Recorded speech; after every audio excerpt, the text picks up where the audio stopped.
ஏற்கனவே நடந்த விஷயங்கள் இருக்கு இல்லையா, அந்த விஷயத்தை தான் மெயினாக எடுத்துக்குவாங்க டாப்பிக்காக. அதை எடுத்துட்டு இதில் என்னென்ன இன்புட்ஸ் போடலாம் அப்படின்றத ஒரு ப்ரீ ஒர்க்கிங் ரைட்டில் பண்ணிடுவாங்க. வடிவில் ஸ்பாட்டுக்கு வந்ததுக்கப்புறம் என்ன பண்ணுவாங்க, சாப்பிட்ற கேப்புக்குள்ள பிரேக்ஃபாஸ்ட் சாப்பிட்ற கேப்புக்குள்ள ஆக்சுவலாக இன்னைக்கு என்ன டிசைன் உட்காரு அப்படின்னு சொல்லி கூட யார் பார்க்குறாங்களோ அவங்கள உட்கார சொல்லிடுவாங்க. நடிக்கிற எல்லாருமே உட்கார சொல்லிடுவாங்க அந்த காம்பினேஷனில். ஸோ வரும்போது உங்கள் பேசிட்டே இருக்கும்போது அவருக்கு தோன்ற ஏதாவது இன்புட்ஸ்லாம் இருந்துச்சுன்னா, சில இந்த டைலாக் நான் சொன்னேன் நீ சொல்லுது அப்படின்னே ஒர்க் அவுட் ஆனால் அது அங்கே ரைட்டப் பண்ணுவாங்க, இல்லைன்னா அது அப்படியே கட் ஆயிடும். இந்த காமெடி ஒர்க் ஆகாது நமக்கு தெரியுமே, இது ஏன் சொல்ல சொல்கிறாங்க அப்படிங்கிற ஒரு எண்ணம் வருங்க வரும். ஆனால் அவங்க சொல்லி பார்ப்பாங்க, அதுக்கு மேலே கேட்கலன்றப்ப அவங்க இது பண்ணிக்க மாட்டாங்க. ஆனால் நீங்கள் விவேக் சாராக இருக்கட்டும் வடிவேல் சாராக இருக்கட்டும் அவங்ககிட்ட யாரும் அப்ஜெக்ஷன் சொல்ல மாட்டாங்க. எவ்வளோ பெரிய டேரக்டராக இருந்தாலும் விவேக் சார்ட்ட இப்போ என்னன்னா அந்த பார்ஷியாலிட்டி பார்க்க மாட்டார். இப்போ அவங்க அவர்கிட்ட பண்ணாங்க, நம்ம அவங்களை இது பண்ணி பண்ணோம், டாமினேட் பண்ணோம், அதெல்லாம் பார்க்க மாட்டார். வடிவேல்கிட்ட வந்து ஒரு சீன் ஒர்க் அவுட் ஆன்றக்க 100% அவரால் என்ன முடியுமோ அவ்வளோத்தையும் கொடுத்தாரு. நம்ம அவரை கலாய்க்கிற மாதிரி ஏதாவது அவர் பேசினதுக்கப்புறம் ஏதாவது கலாய்க்கிற மாதிரி வேர்ட் போடுறோன்னா அது டேக்கில் மட்டும் தான் போடணும், மானிட்டரில் போட்டுறவே கூடாது. எனக்கு ஏஜ் வைஸாக நான் சந்தானனோட ரொம்ப சின்ன பையன் தான். என்னை ஜூனியராக தான் ட்ரீட் பண்ணுவாங்க. அது மட்டும் இல்லாமல் என்னை பயங்கரம் ரேகிங் பண்ணுவாங்க சந்தானம். பாக்யராஜர்கிட்ட கற்றுக்கிட்ட வேறு விஷயம், பக்கத்தில் உட்காந்து பாருன்னு சொல்கிறது வாலண்டியராக. ஸோ அப்புறம் அவர்கிட்டருந்து கற்றுக்கிட்ட விஷயம், அவர்கிட்ட ரொம்ப ரசித்த விஷயம். என்னை 6 படத்துலேருந்தே சொல்லுவார், நீ அசிஸ்டன்ட் டேரக்டராக சேர்ந்துடுறா சொல்லிட்டே இருப்பேன். ஸோ அப்போ நீ இதில் ஒர்க் பண்ணு அப்படின்னு சொல்லி 12 வருஷம் 2005 அடுத்து 2018 சொல்கிறார், நீ இதில் அசிஸ்டன்ட் டேரக்டர் ஒர்க் பண்ணு அப்படின்னு சொன்னார். அப்படி தான் அண்ணன் உதவி இயக்குனர் வேலை செஞ்சார்.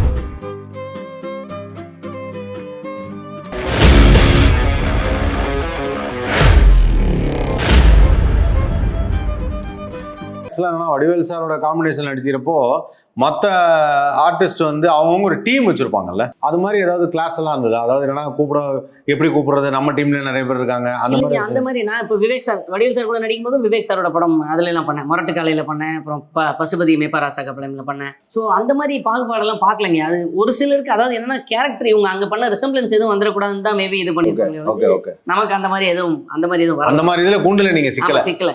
நான் இப்போ சந்தானம் சார் கூட வல்லவன்ல இருந்தே பண்ணோம். நாங்கள் வல்லவன்ல கிளாஸ்மேட்டா பண்ணியிருந்தோம். ஆனா பட்டத்து யானை வந்து டைரக்டர் பூபதி பாண்டியன் சார் தான் சொல்லி பண்ணது. பூபதி பாண்டியன் வந்து ஒரு ஒண்டர்ஃபுல் ரைட்டர் காமெடியில, ஏன்னா வின்னர் அவர் தான் அந்த காமெடி போர்ஷன்ல. ஸோ அதெல்லாம் மறக்க முடியாது. அவர் பயங்கரமான ரைட்டர். பூபதி பாண்டியனுடைய அசிஸ்டன்ட் ஒருத்தர், அவர் வந்து அண்ணாதுரைன்னு ஒரு படம் பண்ணார். இதுல நம்ம விஜயண்ணி சார் ஸ்ரீனிவாசன். அவரு ஆக்சுவலாக வந்து நான் அண்ணாதுரை படம் பார்த்து கேட்டேன், நீங்கள் அவ்வளோ சீரியஸாக பண்ணுறீங்க அப்படின்னு.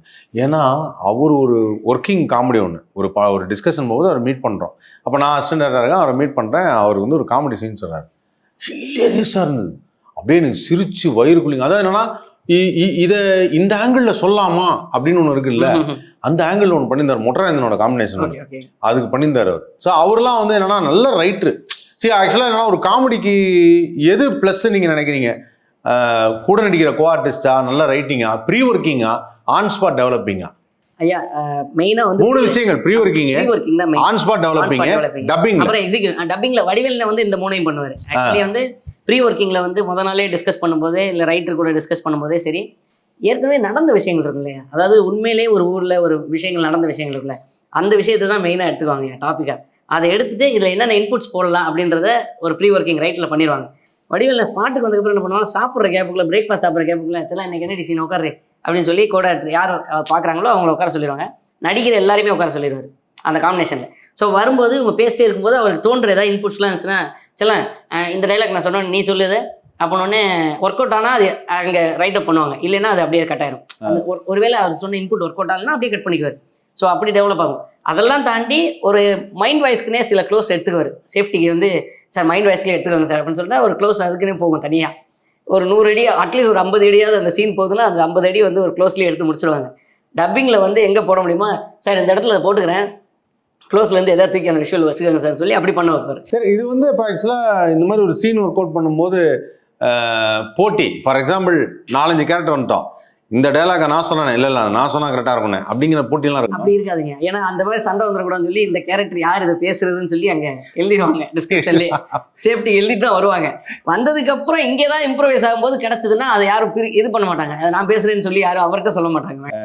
அந்த மாதிரி இருக்கு, அப்ஜெக்ஷன் போகாது. அவர் சொன்னாருன்னா ஓகே, சில இதை நீ பேசுற, இது பேசுனா நீ கரெக்டாக இருக்கு. ஆனால் அங்கே எழுதிருக்கிறது அவங்களுக்கு தான் சொல்லுவாங்க. இம்ப்ரவைஸ் ஆகிறத மட்டும் இங்கே சேஞ்ச் பண்ண சொல்லுவார். இதை நீ பேசு, நீ இல்லை இந்த கேரக்டருக்கு அப்புறம் அது பேசுகிறேன், அப்போ நீ பேசி பாரு அப்படின்னாரு. ஸோ அப்படி தான் போயிட்டு இருக்கும். ஓகே, இப்போ வடிவேல் சாரோட ஒர்க் பண்ணது இந்த மாதிரி ஒரு ஸ்டைல், ஒரு ஸ்க்ரீன் பிளே, அந்த சீன் வர்றதை வந்து டிஸ்கஸ் பண்ணி யார் எந்த டைலாக் பேசுகிறான்னு சொல்லிட்டு அந்த இடத்துல, அதாவது காலைல பிரேக்கர்ஸ் ஆடும்போது இம்ப்ரவைஸ் பண்ணி ரெடி பண்ணிக்கிறது. விவேக் சாரோட ஒர்க் பண்ணனா அவரோட ஸ்டைல் என்ன? இப்போ நான் பண்ணது வந்து பசுபதி மேப்பா ராசகப்படம் செல்வபரி சார் தான் ரைட்டர். செல்வபரி சார் தான் டைரக்டர். ரஞ்சித் சார் நடிச்சிருந்தார். ரஞ்சித் சார் பண்ணியிருந்தாரு. ஆமா, அதுல பண்ணியிருந்தாரு. அப்புறம் அன்பேவான்ற படத்துல நான் அவருக்கு சின்ன வயசு விவேகா, ஜூனியர் விவேகா பண்ணியிருப்பேன். அன்பேவா தெரியும், அதுலயும் விவேக் அவர் காம்பினேஷன்ல கிடையாது, பட் இதுல தான் அவர் காம்பினேஷன். அவன் நடிக்கும் போதே வந்து நான் கருப்பசாமி எல்லாம் பண்ணிட்டு இருந்த டைம் தான். ஸோ அதனால அவருக்கு விவேக் சார் தெரியும். அதெல்லாம் ஆனால் அவர் பெருசாக எதுவும் டிபெண்ட் பண்ணிக்கல. அவர் வந்து டேரக்டர் மேக்ஸிமம் சொன்னாங்கன்னா டேரக்டர் சொன்னதான் இருக்குங்க. இவர் இந்த இடத்துல இது பேசலாம் அப்படின்னு சொல்லிட்டு கேட்பார், ரெக்வஸ்ட்டாக கேட்பார். இந்த இடத்துல நான் இது போட்டுக்கலாமா சார், இது ஓகே ஒர்க் அவுட் ஆகுமா? இல்லை, அந்த காமெடி ஸ்கிரிப்டை வந்து டேரக்டர்ஸ் எழுதுவாங்களா, விவேக் சார் டீம் இருக்கும்? இல்லை, இது வந்து படத்தோட வர்ற காமெடி. அந்த பசுபதி மேப்பா ராசகப்படம்ல ட்ராக் கிடையாது. நான் விவேக் சாரோட ட்ராக்ல ஆக்ட் பண்ணது கிடையாது. ஸோ அந்த படங்கள்ல டேரக்டர் கொடுத்த விஷயங்கள்ல ஆக்ட் பண்ணியிருக்கேன். ஸோ ட்ராக் மாதிரி பசுபதி மேப்பா ராசகப்படம் ட்ராக். ஆஸ் அ காமெடி நான் கேட்குறேன், ஒரு ட்ராக்கு ஒர்க் பண்ணுறதுங்கிறது ஓகே புரியுது. அது தனியாக நீங்கள் ஒரு இன்சிடென்ட்டை நம்ம இன்செர்ட் பண்ணுறது, இப்போ நீங்கள் அந்த நகை தடுறது அந்த மாதிரி விஷயம் வச்சுக்கோங்க. படத்தோட ஒர்க் பண்ணும்போது டேரக்டர், எல்லா டேரக்டருக்கும் காமிக்கல் சென்ஸ் இருக்குமாங்கிறது தெரியாது. ஆனால் அவங்க அதே சமயத்தில் கொடுக்குறப்போ அதை அப்படியே பண்ணாலும் ஒரு காமெடி எனக்கு ஏற்றுக்க முடியாது. அப்போ அந்த இடத்துல ஒரு இம்ப்ரவைசேஷன் தேவைப்படும், இந்த சீன் இப்படி மாற்றிக்கலான்னு தேவைப்படும், இந்த இடத்துல இப்படி கவுண்டர் கொடுத்துக்கலான்னு தேவைப்படும். இது உங்களுக்கு எந்த அளவுக்கு வந்து அந்த ஒர்க் பண்ணுற ஸ்டைல் வந்து எப்படி இருந்தது மற்ற டேரக்டர்ஸோட ஒர்க் பண்ணுறது? இப்போ நீங்கள் பூபதி பாண்டியன் சொன்னீங்கன்னா அவர் வந்து ரைட்டரே தான், அது எனக்கு கன்ஃபார்ம்டாக தெரியும். பட் மற்ற ரைட்டர்ஸில் இப்போ தம்பிராமையோட ஒர்க் பண்ணி அவரும் நல்ல ரைட்டர், காமெடியாக எழுதுறது நல்ல ரைட்டர். சில டேரக்டர்ஸ் வந்து இப்போ ஆக்ஷன் படம், இப்போ ஹரியண்ணா வந்து ஹரிசர் படத்துல வந்து நாங்கள் இன்புட் எதுவுமே கொடுக்கவே முடியாது. இப்போ வடிவேல் என்ன இது பண்றாரோ அவரோட மட்டும் அக்செப்ட் பண்ணிக்குவாங்க. அதான் கேட்குறேன். இப்போ நம்ம எதுவும் சொன்னோம்னா ஒர்க் அவுட் ஆகாது, வேண்டாது அப்படின்றது. இல்லை அவர் வந்து ஒரு டீம், அதாவது எப்படின்னா காமெடினா வடிவேலோட சார்ந்த விஷயங்கள்லாம் அவர் பார்த்துக்கிட்டோம் அப்படின்னு ஒரு விஷயம் டிசைட் பண்றாரு இல்லையா? அவர் கேட்கிறாரு, அப்போ அந்த சீனை வடிவேல் உட்கார்ந்து எழுதுவார், வடிவேல் உட்கார்ந்து அதை அவர் அதாவது டிசைன் பண்ணுவார். சீன் இதுதான். ஆமா, இந்த வேல் படத்துல வந்து இந்த பாம்பு விரட்டிட்டு வர சீன்லாம் இருக்கும். அது நான் நடிக்க போயிருந்தேன், பட் எங்களோட போர்ஷன் வந்து ட்ரிமிங்ல தான் போயிடுச்சு. பட் நடிச்சிருந்தேன். அந்த போர்ஷன்ல வந்து நிறைய இருந்துச்சு. டைரக்டர் எழுதிட்டு இருந்த சீன் தான் அது வந்து ட்ராக் கிடையாது, அது படத்தோட இருக்க காமெடி தான். ஸோ அதுலேயே இவரோட இம்ப்ரவைஸ் நிறைய பண்ணார் வடிவேல். ஸோ அதெல்லாம் அக்செப்ட் பண்ணிக்குவாங்க. அது ஒரு சில டேரக்டர் தான் நீங்கள் சொல்கிற மாதிரி, ஒரு சிலர் வந்து எனக்கு இது என்ன இருக்கோ அது மட்டும் வேணும் சார் சொல்லி கேட்குறது ஒரு சிலர் தான். அது ஆனால் அந்த சமயத்தில் வந்து ஒரு இப்போ எப்படின்னா இந்த காமெடி ஒர்க் ஆகுது நமக்கு தெரியுமே, இது ஏன் சொல்கிறாங்க அப்படிங்கிற ஒரு எண்ணம் வரும். ஆனால் வந்து அவங்க சொல்லி பார்ப்பாங்க, அதுக்கு மேலே கேட்கலன்றப்ப அவங்க இது பண்ணிக்க மாட்டாங்க. ஆனால் நீங்கள் விவேக் சாராக இருக்கட்டும், வடிவேல் சாராக இருக்கட்டும், அவங்ககிட்ட யாரும் அப்ஜெக்ஷன் சொல்ல மாட்டாங்க, எவ்வளோ பெரிய டேரக்டராக இருந்தாலும். ஏன்னா அவங்களுக்கு தெரியும், ஓகே இந்த இடத்த இவங்க ஹோல்ட் பண்ண முடியும்னு நினைக்கிறாங்கன்னா அவங்க இதுக்கே விட்டுருவோன்னு சொல்லி விட்டுருவாங்க மோஸ்ட்லி. இப்போ சங்கர் சாரே வந்து விவேக் சாரை வச்சு பண்ணும்போதெல்லாம் நிறைய விஷயங்கள் அவர் எழுதிட்டு வந்தாலும் விவேக் சார் என்ன இன்புட் சொல்கிறாரோ அக்செப்ட் பண்ணிக்குவாருன்னு தான் சொல்லியிருக்காங்க. ஸோ அவரே சொல்லியிருக்காரு இன்டர்வியூவில். ஸோ ஒரு சிலர் தான் வந்து அப்ஜெக்ஷன் சொல்லுவாங்க. ஓகே, வெகு சிலர், அது ரொம்ப ஒருத்தர் ரெண்டு பேர். சரி, ஒரு நடிகர்கள்ட்ட நீங்கள் பார்த்த ஒரு ஆச்சரியப்படுற விஷயம் என்ன, இன்னும் கொஞ்சம் இது மாதிரி இருந்தால் நல்லா இருந்திருக்கும் சார், எனக்கு ரொம்ப சந்தோஷமாக இருந்திருக்கும் அப்படின்னு நினைக்கிற ஒரு விஷயம் என்ன? ஃபார் எக்ஸாம்பிள் வந்து விவேக் சார் அப்படின்னா என்ன நினைப்பீங்க? என்ன அவங்கள பார்த்து நான் ரொம்ப கற்றுக்கிட்டேன் அப்படிங்கிறதும், அதே மாதிரி அண்ணங்கிட்ட மட்டும் இது இருந்ததுன்னா இன்னும் கொஞ்சம் நல்லா இருந்திருக்கும் அப்படின்னு சொல்கிற விஷயம் என்ன? விவேக் சார்கிட்ட இப்போ என்னன்னா அந்த பார்ஷியாலிட்டி பார்க்க மாட்டார். இப்போ அவங்க அவர்கிட்ட பண்ணாங்க, நம்ம அவங்களை இது பண்ணோம், டாமினேட் பண்ணோம், அதெல்லாம் பார்க்க மாட்டார். ஏன்னா அவர் வெல் எஜுகேட்டட். ஸோ அது இல்லாமல் வந்து இப்போ ஒரு கேரக்டர் நடிக்கிறாங்கன்னா அவங்க பேரை சொல்லியே தான் படத்துலேயே பேசுவார். இப்போ போண்டாமணி, டே செல்முருகா போண்டாமணி அப்படின்ற மாதிரி அவங்கள ரிஜிஸ்டர் பண்ணுறக்கா. இப்போ நீங்கள் ஒரு கேரக்டரோட பேப்பரில் வந்து இப்போ தான் சோஷியல் மீடியா வந்துச்சு, ஒரு ஆர்டிஸ்டோட பேர் போட்டோன்னே ஆட்டோமேட்டிக்காக வந்துடுது. அப்போல்லாம் அந்தளவுக்கு இல்லை இல்லைங்கய்யா. ஸோ அவங்கள வந்து எப்படி ரீச் பண்ணுறது? இவங்க வந்து ப்ரெஸ் பீப்புளை வச்சு சொல்லி பேரெல்லாம் கொண்டு வர முடியாது. கேரக்டர் பேரே அதாவா போட்டுருவோம், அவங்க பேரை சொல்லிடுவோம். ஸோ அவங்களுக்கு ஒரு ரெகக்னைசேஷன் கிடைக்குன்றத அது விவேக் சார்ட்ட எனக்கு ரொம்ப பிடிச்ச விஷயம். ஓகே, ஸோ அது அவர்கிட்ட ரொம்ப பிடிச்ச. வேற என்ன விஷயம் அவர்கிட்ட நம்ம இருந்தால் நல்லா இருந்திருக்கும்னு நினைக்கிறீங்க? அவர்கிட்ட இருந்திருந்தா சொல்றீங்களா? சஜஷன் சொல்ற மாதிரி நம்ம எதுவும் சொல்ல முடியாது இல்லைங்க.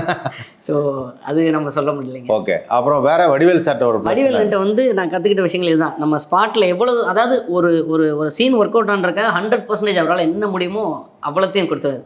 ஸோ இப்போ நம்ம டைலாக் பிகினிங்லேருந்து நம்ம டைலாக் பேசலாம் நினைக்க மாட்டார் அவரோட கேரக்டர். அவர் எப்படின்னா கிங்காங்கனை வந்து அந்த பிறகு படத்துலேயே வந்து கெட்ட வார்த்தையில் திட்டுற மாதிரி தான் எடுத்தார். ஓடா பீத்தான்னு சொல்லி டப்பிங்கில் மாற்றிட்டார். அந்த டைலாக் அவருக்கு வரல. அவர் வந்து அண்ணே உங்களை எப்படி திட்டுற, என்ன கிங்காங்கனை என்ன நேர்லையா திட்டுற, படத்துல தான் திட்டுறேன். அதாவது இறங்கி எவ்வளோ தூரத்துக்கு தன்னை தாழ்த்திக்க முடியுமோ தாழ்த்திக்கிட்டு அந்த சீனுக்காக பயங்கரமாக ஒர்க் அவுட் பண்ணுவார். அது வந்து வடிவேல் எனக்கு ரொம்ப பிடிச்ச விஷயம். பண்ணிட்டு கிளைமேக்ஸ் ஆனால் எண்டு பஞ்ச் பார்த்தீங்கன்னா அவரோட தான் கண்டிப்பாக இருக்கும். மைண்ட் வாய்ஸ்லையோ ஏதோ ஒரு ஃபினிஷிங் வந்து வடிவேலனோட தான் இருக்கும். நீங்கள் எவ்வளோ அடிக்க முடியுமோ அடிக்கடா, அடிச்சதுக்கப்புறம் கடைசியில் நான் அவனு பேசிடுவேன் அப்படின்ற மாதிரி அவர் சீன் முடிப்பார். ஸோ அது வந்து நான் அண்ணன்ட்ட கற்றுக்கிட்டு சூப்பர். அப்புறம் சந்தானம் சார்ட்ட வந்து நீங்கள் டேக்கில் மட்டும் நான் கள்ளச்சிரிப்பில் அந்த படம் இன்னும் ரிலீஸ் ஆகலை. பட் ஆனால் என்னென்னா நம்ம அவரை கலாய்க்கிற மாதிரி ஏதாவது அவர் பேசினதுக்கப்புறம் ஏதாவது கலாய்க்கிற மாதிரி வேர்ட் போடுறோன்னா அது டேக்கில் மட்டும் தான் போடணும், மானிட்டரில் போட்டுறவே கூடாது. போட்டுட்டா அடுத்த செகண்ட் ஒரு பிரேக் எடுத்துட்டு ஒரு 5 நிமிஷம் 1 நிமிஷம் அப்படின்னு சொல்லிட்டு யோசிச்சுட்டு இப்போ போகலாம் அப்படின்னு சொல்லிட்டு டேக்கில் நம்ம போடுற பஞ்சுக்கு அடுத்து ஒரு பஞ்சு கம்பல்சரி போடுவாப்ல, விடவே மாட்டாப்ல. ஸோ அது வந்து சந்தானம் ஒரு பெரிய. சரி, இதில் வந்து இந்த 3 பேரில் வந்து விவேக், வடிவேல் 2 பேரும் சீனியர்ஸ், நீங்கள் அவங்கள பார்த்தா வந்தீங்க. பட் சந்தானம் வல்லவனில் வந்ததும் நீங்கள் வந்ததும் ஒரே. அவர் அதுக்கு முன்னாடி மன்மதன் ரிலீஸ் ஆயிடுச்சு. ஓகே, அப்படி வச்சுக்கலாம்.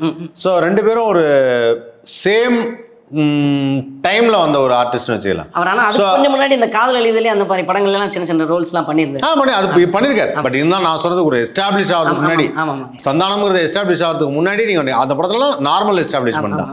ஸோ சந்தானத்தோட உங்க நட்பு எப்படி இருக்கும்? அதாவது என்னன்னா இப்போ இவங்கெல்லாம் சீனியர், வடிவேலான சீனியர், விவேகான சீனியர், சந்தானத்தோட உங்க நட்பு எப்படி இருக்கும்? எனக்கு ஏஜ் வைஸா நான் சந்தானனோட ரொம்ப சின்ன பையன் தான். அதனால என்னை ஜூனியரா தான் ட்ரீட் பண்ணுவாங்க. அது மட்டும் இல்லாம என்னை பயங்கரம் ரேகிங் பண்ணுவாப்ல சந்தானம். என்னை வல்லவன்ல வந்து என்ன ரேகிங் பண்ணாரு? அது பயங்கர கதை நிறைய இருக்கு. சொல்லுங்க. வல்லவன்ல வந்து என்னன்னா ஸ்கூல் பசங்க நாங்கள் எல்லாருமே ஃப்ரெண்டு சிம்பு சாருக்கு. ஸோ எல்லாம் கிளாஸ்மேட்ஸு. அப்போ இதில் கடைசியாக என்னையே தான் வச்சு செய்கிறதுக்கு இப்போ என்னென்னா காதல் சுகுமாரனே, கொட்டாச்சி என்ன, அப்புறம் கார்த்திக் சார், ஷபேஷ் முரளி சார் பையன் கார்த்திக். நீங்கள் எல்லாம் ஸ்கூல் ஃப்ரெண்ட்ஸ்? நாங்களாம் ஃப்ரெண்ட்ஸ். ஆமாம், நீங்கள் அப்போல்லாம் அதான் இப்போ இதில் இந்த கதைக்கு நான் கொட்டாச்சி பார்க்கும்போது கொட்டாச்சி உனக்கே நியாயமாக இருக்காது. நான் சங்கரை நடிச்சாப்புல ஓகே ஸ்கூல் ஃப்ரெண்டு, அவர் அப்பயே சைல்டு ஆர்டிஸ்டாக தான் பாவிக்கப்பட்டார். நீ எப்படிப்பா ஸ்கூல் ஃப்ரெண்டு? சரி ஓகே, கொட்டாச்சி, காதல் சுகுமார், நீங்கள் அதான். ஸோ இப்போ இவங்க எல்லாம் என்ன பண்ணுவாங்கன்னா எனக்கு சப்போர்ட் வந்து சுகுமாரனே. ஆனால் இந்த கொட்டாச்சி இன்னும் சந்தானம் என்ன பண்ணுவாங்களா, என்னை என்ன கலாய்க்கிறதுக்கு என்னென்ன பிளான் பண்ணலாம் தான் டெய்லி காலைல வந்தவுடனே ஆரம்பிச்சிருவாங்க. இவனை இன்னைக்கு என்ன மாதிரி வச்சு இவனை அளவிடலாம் அப்படின்னு சொல்லிட்டு என்ன பண்ணாங்க, ஒரு ஜூனியர் ஒரு ரிச் கேர்ள் ஒரு பொண்ணு வந்துருந்தது. நான் என்ன பண்ணேன், அப்போ அந்த பொண்ணை பார்த்துட்டே இருந்தேன் ஸ்கூலில். ஸோ இப்போதான் வந்து எல்லா ஜூனியர்ஸ் ஆக்கிட்டாங்க. ஸோ அப்போ ரிச் கேர்ள்ஸ்ன்னு சொல்லிட்டுலாம் இருந்துச்சு. உடனே அந்த பொண்ணை பார்த்துட்டே இருந்தேன். வெள்ளையா கலரா தான் ரிச் கேர்ள் தான். அப்படிதான். ஆமாம். ஸோ உடனே நான் பார்த்துட்டே இருக்கேன். தெரிஞ்சோடனே அவனை தான் அந்த பொண்ணை தான் பார்த்துட்டு இருக்கான். அப்படியா, சரி ஓகே விடுன்னு சொல்லிட்டு நான் எதிர்பார்க்கவே லஞ்ச் டைமில் அந்த பொண்ணு வந்து அப்படியே சிரிச்சிட்டு அப்படியே உங்கள் கூட பேசணுன்னுச்சு. என்ன நம்ம நினச்சோம், ஆனால் அதுவும் வந்து பேசுறது தான் இந்த படம் என்னமோ ஒரு படத்தில் ஊதும் போது இதில் இருந்து ஒரு டெலிபதி அந்த மாதிரி ஏதோ ஒர்க் அவுட் ஆகிடுச்சு போல அப்படிலாம் நான் நினச்சிட்டு இருக்கேன். பார்த்தா எனக்கு தெரியாமல் இவங்க 2 பேரும் சொல்லி நீ அவனை போய் ஃப்ளோட் பண்ணுற மாதிரி ஃப்ளோட் பண்ணேன். அவனை வந்து இன்றைக்கி வலையில் உள்ள வைக்கணுன்னு சரி ஓகேன்னு சொல்லிட்டு நம்பர்லேருந்து எல்லாம் ஷேர் பண்ணுறதும் எல்லாம் போயிட்டுருக்கு. 3 மணி 4 மணிக்கிட்ட ஒரு 2 பேர் வராங்க, தடியா ஆளுங்க. உடனே வந்தோடனே டேய் இங்கே சங்கர் யார், இவங்கெல்லாம் உட்காந்துருக்காங்க. இவங்களும் சீரியஸ் ஆக்ட் பண்ணுறாங்க, என் கூட தான் உட்காந்துருக்காங்க இவங்க 4 பேருமே. உடனே இவங்களும் சங்கர்னு யாருண்ணே அப்படின்னே ஏய் ஓன்ட்ட கேட்டேண்ணா அப்படின்னு சொல்லி சந்தானன்னா அவன் மிரட்டுறான். என்ன மிரட்டுறான் அப்படின்னே ஷூட்டிங் ஸ்பாட்டுக்குள்ள வந்து இப்படிலாம் பேச மாட்டாங்களே யாரும் அப்படின்னு பார்த்துட்டு இருக்கேன். உடனே யாரா சங்கர் அப்படின்னே கொட்டாச்சி இந்த என்ன வாடா அப்படின்னு சொல்லி கெட்டாரத்தில் கூப்பிட்டு சட்டையை பிடிச்சி இழுத்துட்டு போகிறாங்க. அதனால நம்ம என்ன செஞ்சோம் காலிலேருந்து வந்து எதுவுமே பேசலையே அப்படின்னு. என் தங்கச்சிக்கு நீ ப்ரப்போஸ் பண்ணியா அப்படின்னாங்க. ப்ரப்போஸ் நான் பண்ணலங்க, அதுதான் வந்து பண்ணுச்சு அப்படின்னு. அந்த பொண்ணு இங்கே வாமா, இவன் தானே அவனை ப்ரப்போஸ் பண்ணான். ஆமாம் ஆமாம்மா நீ தானம்மா வந்து பேசினேன், ஏதோ பேசினேன், நம்பர் கொடுத்தேன், நம்பரில் ஃபோன் பண்ணி ஐலவியில் மெசேஜ் அனுப்பேன், வேறு என்னமோ மெசேஜ் அனுப்புறேன், பட்டன் ஃபோன் தான் அப்போ எல்லாருக்கும். இல்லைங்க வேணா பாருங்க அப்படின்னு சொன்னால் வான்னு சொல்லிட்டு சரி மாதிரி. ஸோ இப்படிலாம் சொல்லி என்னை வந்து ட்ரோல் பண்ணி வெளிலலாம் கூப்பிட்டு போய் பயங்கர கலவரமாக்கிட்டாங்க. எனக்கு எப்படி முடிஞ்சது அது கடைசியில் வந்து சந்தானம் வந்து சரி விடுங்க நான் பேசி தீத்துறேன் அப்படின்ற மாதிரிலாம் பேசினதுக்கப்புறம் பார்த்தா எல்லாம் சிரிச்சிட்டாங்க. சிரிச்சோன்னு தான் நான் பார்க்குறேன், நான் அழுதுட்டேன். அழுதுட்டு நான் திரும்பி பார்க்குறேன், பார்த்தா இவங்களாம் சிரிச்சிட்டு இருக்காங்க. அப்போ தான் சொல்கிறாப்புல நான் மாட்டினியா அப்படின்னு. நான் அப்போ தான் சொன்னேன், ஒரு நாள் இல்லை ஒரு நாள் அது இன்னைக்கு இல்லை என்னைக்கா ஒரு நாள் உன்னை பழி வாங்கி சேலத்தெல்லாம் பண்ணி பயங்கர இதெல்லாம் பண்ணி அந்த 45 நாள் அந்த படத்தில் நடிக்கிறக்குள்ள படாத பாடு அவங்க. வேற என்ன நடந்தது அது மாதிரி? அதுக்கப்புறம் அவர் வந்து அதான் இந்த கேங்ல எப்பயாவது வருவார், வந்தாருன்னா ஜாலியாக இருப்பார். என்னைய காதில் டச் பண்ணிட்டு ஓடுறது அந்த மாதிரிலாம் விளையாட்டு அது அப்படிதான் ஸ்கூலில் இந்த மாதிரி தான் இருந்துச்சு எங்களுக்கு. ஆனால் என்னை ட்ரோல் பண்ணது பயங்கரமாக வந்து சந்தானம் தான். Okay okay super. அப்போ வந்து உன்னை நான் எதுவும் கிண்டல் பண்ணக்கூடாதுன்னா பக்கெட் சிக்கன் வாங்கி கொடு KFCல அப்படின்னு சொல்லுவாரு. ஓ ஆமா, லஞ்சமா என்ன கிண்டல் பண்ணாம இருக்கணும். அதுக்கு லஞ்சமா வந்து சரி வாங்கி தரேன் அப்படின்னு சொல்லிட்டு சாந்தோம்லேருந்து கொஞ்சம் தூரம் போய் இந்த என் கார் வரும் நீ போ வாங்கிட்டு வா அப்படின்னு சொல்லி கையோட போய் வாங்கிட்டு வந்து கொடுத்து அதுக்கப்புறம் ஒரு 5 நாள் சும்மா இருப்பாங்க, அடுத்து மறுபடியும் ஆரம்பிச்சிருவாங்க. இப்படிதான் போச்சு எனக்கு. ஆனா இதெல்லாம் வந்து பயங்கர ஒரு என்ன சொல்றது ட்ராமாட்டிக் இதுதான், மறக்க முடியாத எக்ஸ்பீரியன்ஸ். அதுக்கப்புறம் இப்போ இந்த காமெடி ஷோ நடிச்சது ஒரு பக்கம் இருந்தாலும் நடுவில் உங்கள் ட்ராவல் இப்போ சினிமாவில் நடிக்க வந்தது மட்டும்தானா இல்லை வேற என்ன ஆசைகள் இருந்தது? நான் இப்போ வந்து சேர்ந்த இடம் வந்து எங்கள் குருநாதர் பாக்யராஜ் சார் அப்படின்றதுனால ஆட்டோமேட்டிக்காக சார் கூட வந்து நிறைய சார் மோஸ்ட்லி இந்த இன்டர்நேஷ்னல் ஃபிலிம்ஸ் வந்து நிறைய நான் அந்த டைமில் பாக்யாவில் நான் 2004 டைமில் நிறைய படங்கள் பார்த்துட்டே இருப்பாங்க. ஸோ சார் கூட படம் பார்க்கும்போது சார் அங்கே உட்காந்து சோஃபாவில் உட்காந்துருப்பாங்க, நான் முன்னாடி உட்காந்து சப்டைட்டில் ஏதாவது தெரியல டீட்டெயிலாக இல்லைன்னா என்னை படித்து சொல்லுவார் சார். ஸோ அப்போலேருந்து சார் கூட சேர்ந்து நிறைய படங்கள் பார்க்குறது. அப்புறம் குட் லக் 4 ஃப்ளேம்ஸில் ஏதாவது படங்கள் போட்டாங்கன்னா சார் கூப்பிட்டாங்கன்னா சார் என்னை கூப்பிட்டு போயிடுவார் படம் பார்க்க வாங்க. எந்த லாங்குவேஜ் இந்த மலையாள படங்கள்லாம் ஒரு படம் வந்து ரிலீஸ் ஆகிற அன்னைக்கு சார் வந்து நான் வெளில போகிறேன், என் பையன் வருவான், அவன் பார்த்துட்டு சொல்லுவான், நான் கேட்டுக்கிறேன் அவன்கிட்ட அப்படின்னு சொல்லுவார். ஸோ அந்தளவுக்கு நம்பிக்கையாக வந்து நான் பார்த்தா ஈச் ஃப்ரேம் அவர் வீட்டுக்கு ஏற்றாப்புல தான் இருக்கு குட் லக். ஆமாம், அங்கே தான் இருக்கு. ஸோ அன்னைக்கு நான் வர முடியாது, ஆனால் அவன் வருவான், அவன் பார்த்துட்டு வந்து எனக்கு கதை சொல்லுவான், நான் கேட்டுக்கிறேன் அவன்கிட்ட அப்படின்னு சொல்லி என்னை இது பண்ணார். ஸோ அப்படி பார்த்துட்டு போயெல்லாம் கதை சொன்ன பார்த்துட்டு போய் கதை சொன்ன படம் என்ன படம்? மம்முட்டி சாரோட படம் துளசி ராம் ஏதோ சம்திங், அந்த டைமில் 2004 ஏதோ வந்துச்சு. ஸோ அப்போ நான் பார்த்துட்டு போய் சார்கிட்ட கதை சொல்லி சொன்னேன். ஸோ அதுலேருந்து ஸோ டைரக்ஷன் சைடில் கொஞ்சம் கொஞ்சமாக எனக்கே தெரியாமல் அதே மாதிரி சாரோட கேள்வி பதில் ஷோ ஜெயா டிவிக்காக வந்துச்சு. அதில் தான் ஃபஸ்ட்டு என்னை ஆக்ட் பண்ண வச்சாங்க சார். ஸோ அப்போது ஷார்ட் முடிஞ்சோடனே நான் போய் உட்காந்துட்டேன், வாடா என்ன முடிச்சதே போய் உட்கார ஆர்டிஸ்ட்டை கூட இல்லை என்ன பண்ணுறேன் ஏது பண்ணுறேன் எல்லாம் பாடுறான் அப்படின்னு சொல்லி அப்பயே சொல்லி கொடுத்து அப்படி பார்க்க சொல்லி அப்போலேருந்தே பழக்கினதான். ஸோ அதுக்கடுத்து எந்த படங்கள் நடித்தாலும் நடித்து முடிச்சுட்டா கேமரா பின்னாடி அதை மானிட்டர் பின்னாடி நின்று பார்த்துட்டே இருக்கிறது மோஸ்ட்லி வேலையாகவே இருந்துச்சு. நிறைய படங்கள் ஸ்கிரிப்ட் டைப் பண்ணியிருக்கேன். பாக்யராஜ் சார்ட்ட கற்றுக்கிட்ட வேறு விஷயம் இல்லை, ஏன்னா இதெல்லாம் வந்து ரொம்ப சாதாரணமான விஷயம் இல்லை. நான் பண்ணிட்டு இருக்கேன், நீ பக்கத்தில் உட்காந்து பாருன்னு சொல்கிற விஷயம் வாலண்டியராக.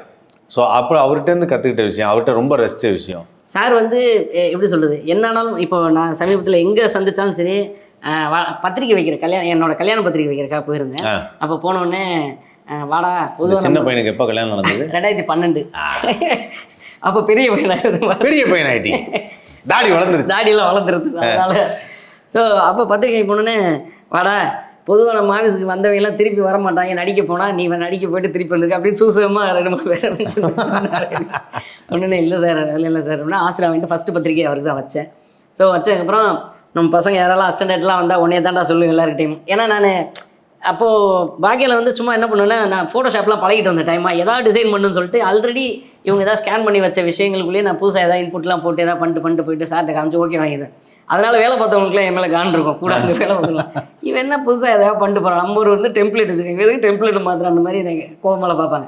பட் சாருக்கு அதெல்லாம் பிடிக்கும். நான் பிரிண்ட் அவுட்லாம் கேட்டாங்கன்னா டக்குன்னு கேள்வி பதில் ஷூட் போதும், இங்கேருந்து பிரிண்ட் அவுட்டை நான் எடுத்துருவேன், நைட்டு 11 மணிக்கு கூட முடியும் ரைட் அப்லாம் அந்த மாதிரிலாம் பண்ணுவேன். ஸோ வந்து அதுலேருந்து தான் சார் வந்து என்னை இதெல்லாம் கற்றுக்கோ, ஸோ நீ டேரக்ஷனுக்கான இதெல்லாம் கற்றுக்கோன்னு சொல்லி என்கரேஜ் பண்ணாங்க.